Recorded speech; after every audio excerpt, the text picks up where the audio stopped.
Hi everyone, Sarah here with Let's Talk Patient Blood Management. MaryAnn and I are very excited to share with you a conversation that we had with Dr. Gustaaf de Ridder. I traveled to Pennsylvania where MaryAnn introduced me to Gustaaf and his lovely wife Martha. We spoke about the important aspects of informed consent and reasons why education and informed consent practices involving blood transfusion may be lacking. Dr. de Ridder quoted a recent article by Isbister et al. That appeared in the September issue of Anesthesia and Analgesia.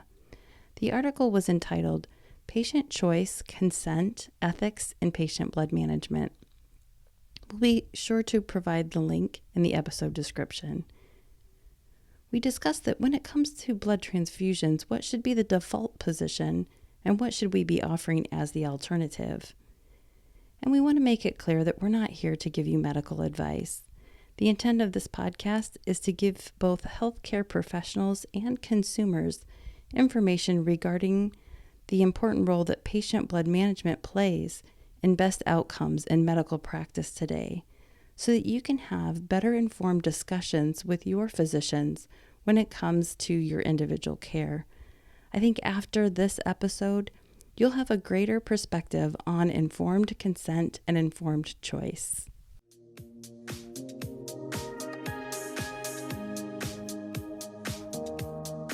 Hey listeners, welcome back to Let's Talk Patient Blood Management. I'm MaryAnn and I'm here with Sarah. We're here in Bloomsburg in Northeast PA and we're here with Dr. Gustaaf de Ridder. Dr. de Ridder, how are you doing today? I'm great, and I'm really happy you guys are here to visit. Thanks for letting us come. Do I smell pierogi? I prepped about 50 pierogies. It's my first time making homemade pierogies last night for dinner. We're going to eat them as soon as we get done with the podcast. We are so excited. Smells wonderful in here. Gustaaf, why don't you tell us about yourself? Where do you work? How did you get involved in patient blood management? Sure. I work at Geisinger Hospital System. We cover a large footprint in central to northeastern Pennsylvania. I'm a pathologist by training, and I did a fellowship in surgical pathology with cardiac focus and transfusion medicine, a second fellowship. And actually got hired into my first job after a long time doing research at Geisinger as the transfusion services director. And one of the 4 hats that I inherited from my predecessor was as medical director of the patient blood management program, which coincidentally, MaryAnn here is the ops manager for. Very nice. You guys work together. Yes. So while I was aware of certain elements of PBM before starting here, I was thrust right into the middle of it from day one, starting my first job. And MaryAnn tells me that you're very interested in informed consent. Yes. And that's going to be the topic of our podcast today. And I'm glad it is. Yes. So what got you interested in blood transfusion, informed consent? That's an interesting question. So weird things happened when I started my career. I got hired into a job for which I was, let's say they took a risk on me. Okay. Being a director straight out of training is a daunting thing. And then a few months later, COVID-19 happened. Oh yes. Wow. Boom. Mm-hmm. Boom. Mm-hmm. And everything got weird. But one of the things that happened at the beginning of COVID-19 was that our government, AABB, American Red Cross, among many other organizations, put out a notice that we should expect severe blood shortages imminently. And if I recall correctly, the American Red Cross told us to cut our...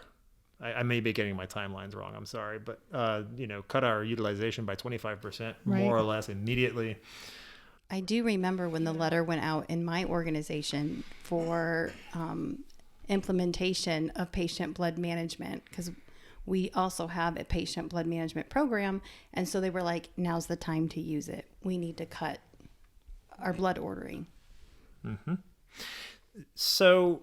At Geisinger, we didn't have any prospective order review in the transfusion service. And just so everybody knows, you can review orders for appropriateness retrospectively or prospectively, or you can use a mixed model. Well, we had no prospective order review formally. And we went to 100% prospective order review overnight almost. Wow. For all platelet and red cell orders. Yeah. How are you able to do that? Well, so one of the wonderful things about the Geisinger transfusion service is that, and transfusion medicine, is that PBM there as a program includes a group of dedicated PBM nurses whose main job, so their day job, as it were, is managing anemia, really. So people get blood management and consults and referrals, and the nurses do chart review, make recommendations for management of anemia, and then we have pharmacists who support that effort in various populations of patients. So our group of transfusion physicians, and honestly, the details are kind of getting blurry now as far as whose idea was what. It wasn't my idea. I know that. Someone else had the idea to ask the PBM nurses to step up to this role of, at least during the daytime, doing the prospective order review. And that's what they did. So one of our FTEs every day, whenever there's not a resident or a fellow on that pager, does something we call blood bank triage, for lack of a better word. Right. So the blood bankers, the technologists across our hospital system, when they see orders that don't match our guidelines, they refer it to the blood bank triage. Okay. And so am I understanding that you kept this practice beyond COVID? You're still doing it today?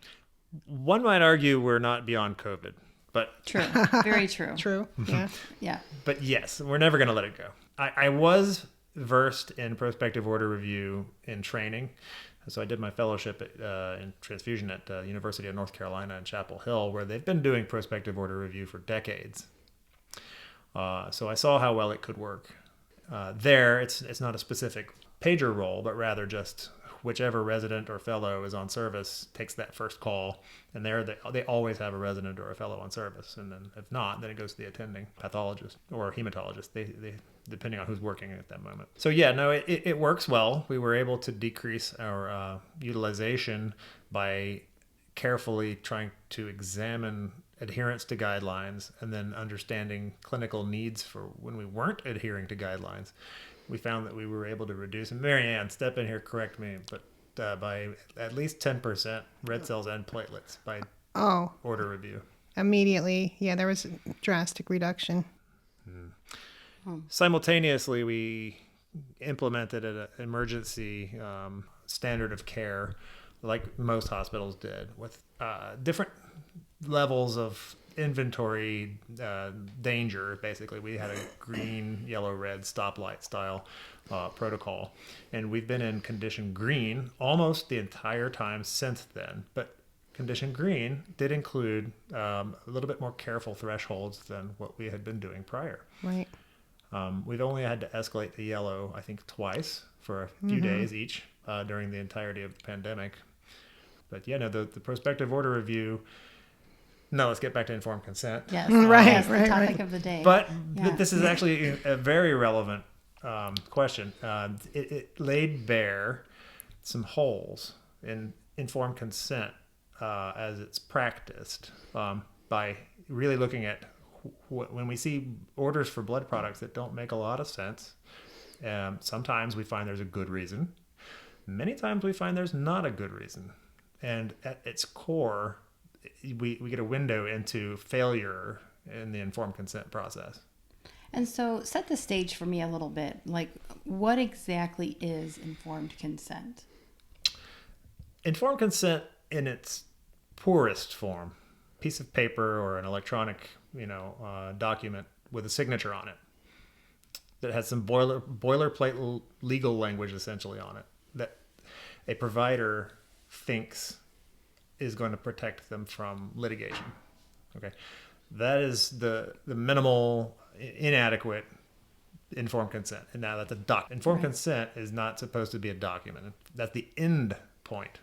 That's the written product of what should be informed consent. Mm-hmm.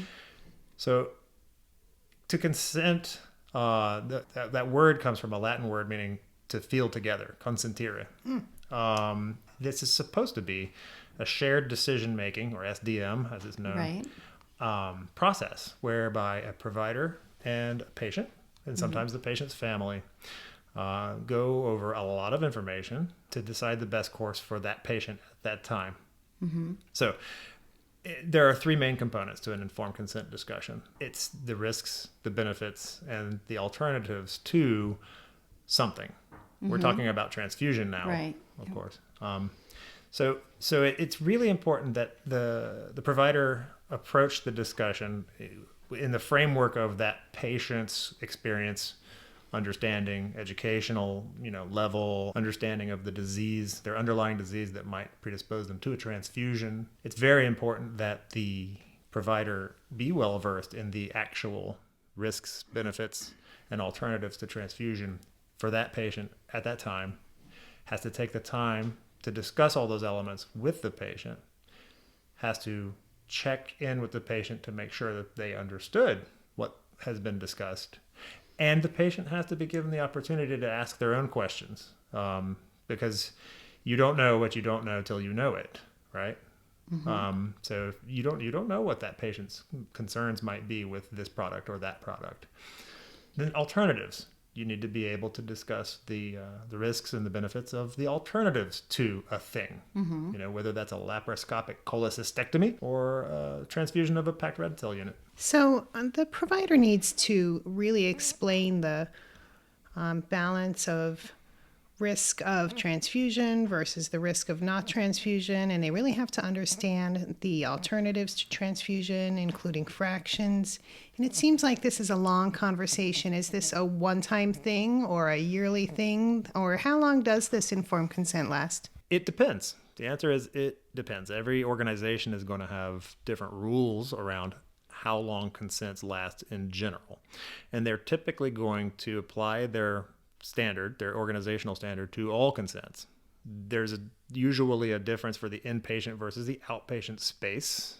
Okay. So a lot of times a consent for whatever it might be, in this case transfusion, is valid for the duration of an inpatient stay, but then is going to expire when the patient is discharged. And so they may need to be reconsented for a transfusion as an outpatient potentially.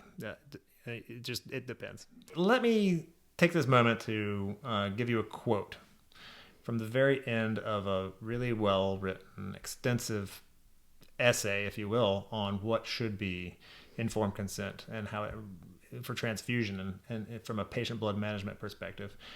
This is a paper by Isbister and all from Sydney, Australia. Yeah. So I'm just going to read this to you. So, quote, "Increasingly, the medical profession is being put on notice that PBM is now standard of care, and that it, quote, can be legally demanded by patients, and any failure can lead to medical malpractice litigation." Wow, that's a big statement. It's quite the statement. It certainly is. And so from a legal perspective, the legal basis for informed consent is based on a reasonable person standard. So what does that mean? What concerns would a reasonable person have about a blood transfusion for this particular indication at this time? What would a reasonable person expect the provider who's ordering this transfusion to know and discuss with them about the risks, the benefits, and the alternatives of transfusion at this time for this patient? So I want to do a little thought experiment with you. So what's the most frequent transfusion-associated cause of mortality? Taco, right? No hesitation there. No hesitation. And for those that do not know what taco is, that means transfusion-associated circulatory overload. Correct. That's right. It has flavors. We talk about the hot taco. That's the 1/3 of tacos that have a fever associated with it. We talk about the stocko. That's the saline taco, Right. the dreaded saline taco, Right. where you're already 3 liters up by getting lots of saline over the last few days in the hospital. And then we give you a bag or two of blood, and suddenly you're in heart failure. Right. We know this, right? I don't have the answer to this question, but I want to know what proportion of ordering providers are aware that taco is the leading cause of transfusion-associated mortality. Right. I would like to know how many patients have this fact disclosed to them before they consent to transfusion, I would hazard a guess that it is a very small fraction. Yeah. Right. So would a reasonable person expect to be told the most likely cause of transfusion-associated mortality before consenting to a transfusion? Mm-hmm. I would think that most juries and judges would say that yes, a reasonable person would expect to know that information. Right. So if this is the way it is, we have just failed the legal standard for informed consent. When you were talking about what informed consent truly is, that's a long conversation. And I feel like when I've seen surgeons say consent for a surgery, they do a pretty good job, risks, benefits, discussion. But when it comes to a transfusion, it's usually like, you need a blood transfusion, sign this paper. And sometimes it's even kind of the nurse. Whose job is it? And then do physicians really have the time? Like, is it realistic? You'll have the time if you make the time, if it's important. If it's important enough to you to be honest with patients about what you're proposing that they need, you will make the time. Mm-hmm. Okay. We have a lot of pressures on us for productivity, no doubt. But I think the perception that no one has the time for blood transfusion informed consent to be done properly is based on poor education about the risks, benefits, and alternatives. Mm-hmm. So I think we have a legacy for many, many decades since we first started transfusion of the assumption that transfusion is a safe, always available therapy that is something that to be taken for granted, that if you need it, you need it, and it's as safe more or less as a bag of saline, which is not totally safe, by the way. But that's, we know now that that's not true. But we still have ordering practices that seem to be based on that assumption. And we know that people have conversations with patients where they say, hey, your hemoglobin's 6.8. You're going to feel better with this bag of blood. And the risks, well, there's negligible tiny risks of HIV, and that's almost gone. And HCV and BV, that's gone. And that's pretty much where it stops. That's exactly right. There's minimal risks, I've heard. Minimal risks. There's minimal risks, but you're going to feel a lot better. You're going to feel a lot better. Yeah. False statement. And how about these, the patients or the families that have kind of an emotional attachment to receiving blood products? Are we really using informed consent there? It's a great question. I think you may be referring to, a good example would be like a chronically transfused myelodysplastic syndrome patient. Mm-hmm. We have a lot of them, of course, unfortunately, but we have to take care of everybody as well as we possibly can. I think what happens at the beginning of the arc of care for a patient with a chronic disease like MDS or, CLL, what have you, is that expectations are not set in an evidence-based manner. So, we probably tell them that you may need transfusion. You may need transfusion. You're going to need transfusion over time, and that's okay because we have blood and it'll help you. I think it would be a lot healthier to reframe that discussion in a different light, not to make it a totally negative thing to need transfusion, but rather, what if we said, okay, you have this disease, you have, leukemia, and you're going to get chemo, and you're going to become anemic, and your platelet count is going to drop, but we're going to try to support you as much as we can without transfusion. Now, this is my opinion. Our default position should always be non-transfusion. We need to find a reason why we must transfuse rather than find reasons why we should not transfuse. We need to, we need to start with a default position of don't transfuse. So then, if we absolutely have to, yes, we can transfuse you if you consent, right? Mm-hmm. Right. And so here's the risks and the benefits and the alternatives. And you need to actually go through all of those. Now, to your question about how long, this is an earlier question, how long should consents last? Right. Mm-hmm. I do not personally feel that a blood transfusion consent should last over the entirety of care for a chronic hematologic disorder. Why? You're not the same patient day to day, week to week, month to month. Good point. Let's say you are a patient whose hemoglobin is 6.8 and you have congestive heart failure. Okay. And by the way, these examples are based on our everyday practice. We see these. Right. You feel fatigued and you have some mild to moderate shortness of breath. but no overt signs of cardiac ischemia. So is a bag of blood going to help you feel better today? Maybe not, right? Right. So you have a CHF flare, let's say an exacerbation right now, and maybe that's why you're in the hospital. Adding that preload that extra PRBC unit is going to add might make you worse. You might feel worse. Right. And you end up in a volume overload state, maybe. Now you have pulmonary edema. Yeah. And you're going to feel worse. So is that discussed with the patient? Yeah. You know? And you're saying a longer length of stay because now we've got to fix your volume overload and everything else. Exactly right. And so if we have to transfuse you, let's just say you are showing signs of active cardiac ischemia. You know, let's say you're having some EKG changes or your troponins have bumped. Then we also need to look at how to best transfuse. That's probably outside the scope of this podcast, but taking every measure we can to protect you from volume overload is another obligation and an absolute duty that we also know does not often happen. So now back to the emotional attachment question. If you consistently provide patients with blood products when it's questionable whether they clinically need it on that day, but you provide it on a scheduled basis, it is actually pretty easy for people to become attached to the experience of transfusion as part of the disease state, part of their disease identity. And it's important to them to get transfused simply for the sake of getting transfused. And you've done that patient a disservice if you led them down that road. Right. Exactly. It's kind of a placebo.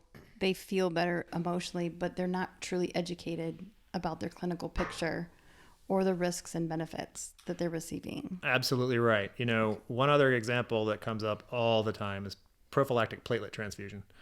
You know, we should transfuse platelets typically when patients' platelet count goes below 10, right? That's a generally accepted threshold for prophylaxis in the hem-onc literature.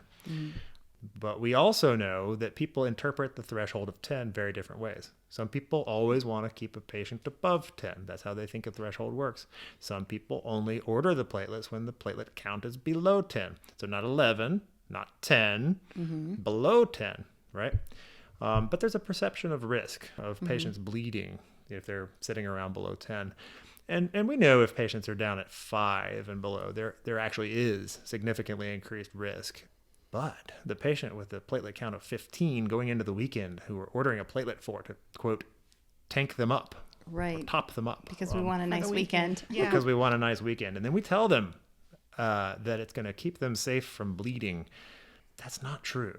Right. We don't actually have any evidence that giving them that unit of platelets at a count of 15 is going to keep them safe from bleeding. So that's a poor informed consent discussion if that's what you told that patient. But if you get a patient expecting that transfusion all the time, let's say, and it's an MDS patient who gets platelets, they're going to get upset when you take that away. And this is what happens when you institute prospective order review, back to the beginning of the discussion. Yes. All of a sudden in a whole hospital system, and you lay bare this kind of practice. And then, you end up in a lot of interesting discussions with ordering providers. Yep. I would think initially you have a lot of interesting discussions.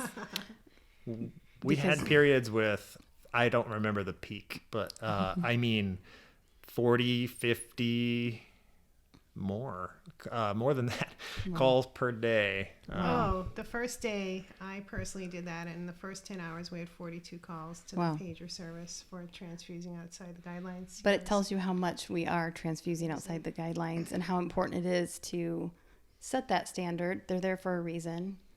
And I have a question for you, back to informed consent.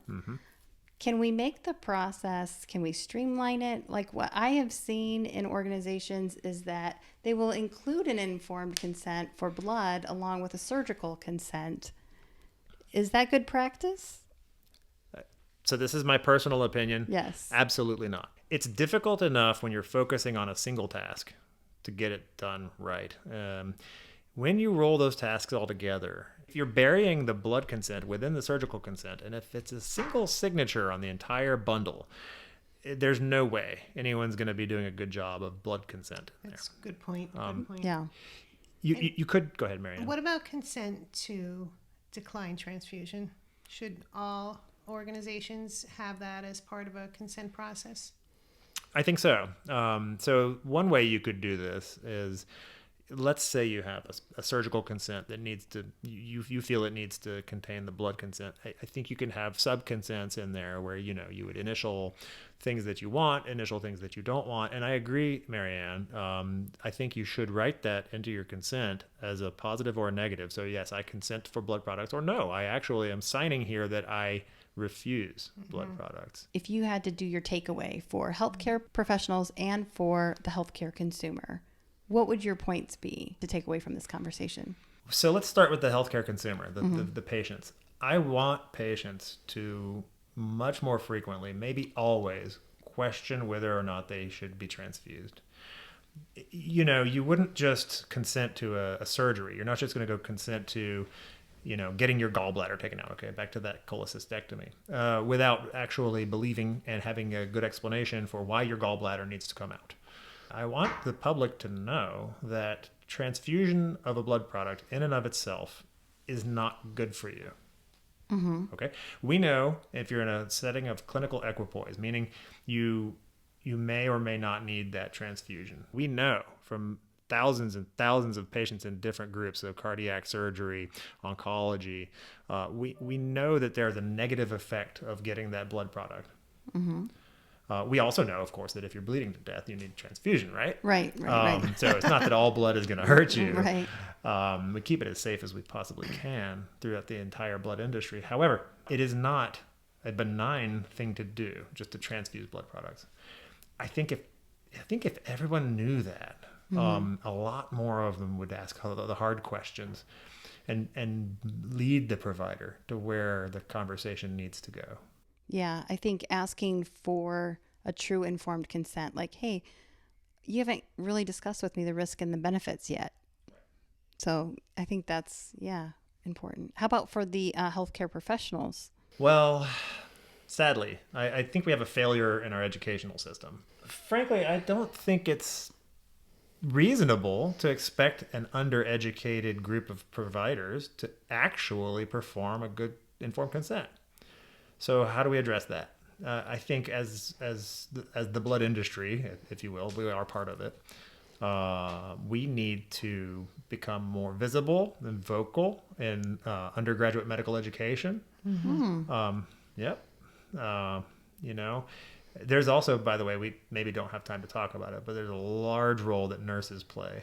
And I think it's worth the time. What do you think, MaryAnn? Oh, absolutely. I've got time. We're there at the bedside educating the patients and making sure they understand. We're not educated them on the consent specifically, but we can answer their questions and, make sure that they're asking their questions. Right. That's exactly right. So nurses are often a patient's greatest advocate, spending much more time with those patients than the doctors do, or the PAs or the providers.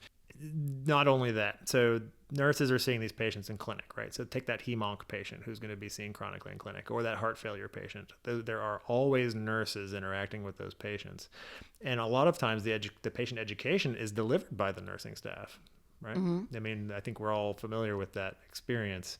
So it's incredibly important that the nurses also know all of the accurate information about transfusion, the risks and benefits and alternatives, because often a patient may have gotten either a short or a totally in-depth discussion with the ordering provider, but didn't quite get it. It didn't really gel with that patient. And then usually it's going to be the nurse having the conversation again, trying to take a little bit different approach to the discussion to make sure the patient got it. That's one thing. So patient education. Two, it's usually nurses administering blood products. Very, very rarely is an ordering provider at the bedside while the transfusion happens. So the nurses are the front line of safety and transfusion. That's the patient care nurse. Right there. They're the ones who recognize the transfusion reactions. Or if a patient, let's say, has, since we're talking about informed consent, questions about the informed consent, their own consent. Maybe they want more explanation. Maybe they change their minds. Maybe they don't want that transfusion anymore. It's often going to be the nurse picking up on that. And the nurse can say, instead of the doctor wants you to get a blood transfusion to make you feel better, say to the patient, the doctor is going to offer you a blood product. You really want to listen to what he has to say and think about it for yourself. Yeah. Instead of just, this is what's going to happen. Yep. I usually, when I see patients who are dropping close to 7, like maybe they're getting closer to that 7, I'll say, now at 7, it's customary that you may be offered a blood transfusion, but you can have that conversation and you get to choose. It's an option. And I try to set them up so that, they don't feel like they have to do it right at 7. Right. Yeah. Well, it's important for them to know that, most patients can tolerate a hemoglobin well below 7. Right. They're not going to die. Right. They'll probably be okay if they have bone marrow that can respond to having enough iron, B12, folate, et cetera, to make their own blood. Right. Which is always what should be our default position. Mm-hmm. Hey, if I get my arm bitten off by a tiger and you two are taking care of me, Right. Completely plausible that would happen too. It could. But I do not want blood until my troponins are going up and my EKG is showing changes. Right. And otherwise, sew the hole shut and give me a serious acute blood loss IV iron. We have a protocol for that. Right. And some B12 and some folate. No iron studies needed for the tiger bite. Right. You know what? I may be fatigued for a few weeks, but that's okay because I did not get transfused. Mm-hmm. So the healthcare consumer, aka the patient, should be educated on informed consent process, the risk and benefits of transfusion. The nursing staff, the laboratory staff, the physician provider staff should all be well educated on risk and benefits, alternatives, fractions, basic scenarios, so that everyone can make a truly informed consent and help the patient get the best outcome for what their specific need and values are. Great discussion. That's a good way to summarize it. Yeah. And one last piece of this that we didn't touch on is the donor. So donors are donating blood almost always on a volunteer basis, with the understanding that they're giving something that's life-saving, that is going to go to patients who need it. Right. Yeah, I mean, that's what they're marketed, is it saves a life, right? So it's used for that critical moment, right, to save lives. So there is part of the shared decision-making that the ordering provider, the patient, now we don't want to be, putting guilt feelings on patients about any of this, but we need to establish the necessity for a transfusion, partly in honor of what the donor has done. Absolutely. Right. Not honoring that is ethically, it's just unsound. I love that. Yeah, that's a really great statement there. I can see why both of you work so well together. I know MaryAnn, but now I'm getting to know you, Dr. de Ridder, and you make a good team, I'm sure. Oh, yeah. I'm sure. Yeah. So us and the tiger. Yes. Well, I feel really great with this conversation. I hope that our audience also benefited greatly from it. And thank you for sharing your thoughts with us today. I hope we can come back. Yeah, and any questions, reach out at letstalkpbm@gmail.com. Yes, another great conversation in the books. Yes, excellent. Thank you so much, Dr. de Ridder. Thanks for your time. Please call me Gustaaf. You got it. And yeah, come back anytime. All right.